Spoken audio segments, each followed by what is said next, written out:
I grew up mainly in the city, in Chicago. And when I was in high school, we arbitrarily hated suburbanites. Yeah, I lived in the suburbs. So we hated them. But I think what drew me to the particular show was that it was funny and silly and goofy and also had a heart, a grounding, an interesting topic to sort of talk about and an interesting relationship to explore. I'm not very happy with my dad because he moved me at 16 years old from my home, where I love, to this crazy, weird world of the suburbs. So I'm not really happy with him. And I'm going to tell him that. You know, I think she's right. I made a mistake, but you know, I'm a single dad, and I'm trying my best, and I'm gonna commit to the decision now because I think there's some good points to reasons I've done it, and I think I'm probably doing it to some degree out of a fearful place. I don't trust a lot of people, and I think this gives me an opportunity to not let her run rampant as much, and I feel like that's what I have to do at this point. And so so I get it. I get that she's not so thrilled about it, but I feel like, yeah, it's a hard decision. You have to make hard decisions as parents, and I feel like this is one of those hard decisions you have to just commit to and cross your fingers.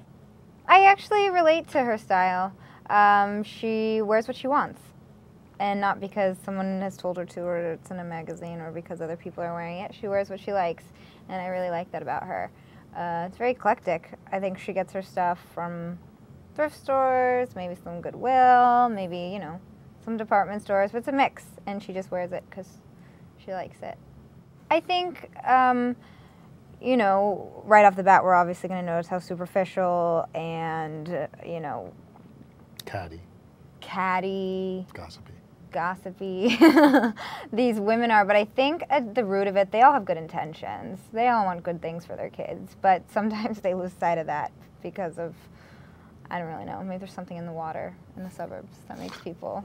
Yeah, there's a dichotomy. I think it's a hard thing to raise a kid, and I think it's a dichotomy of you know, creating this life that you want in the suburbs with a nice house and looking pretty and having the perfect kids, and you know, and that's what you want for your kids, to have that life, and yet sometimes that means ignoring the fact that life isn't always like that, and so there's that kind of gap between the two ideas, and I think our relationship fills that gap because we're a little more honest about what's not going right, what's not going you know, the way we want it to, and I always end sentences with and. We're definitely honest. I think we're honest with each other.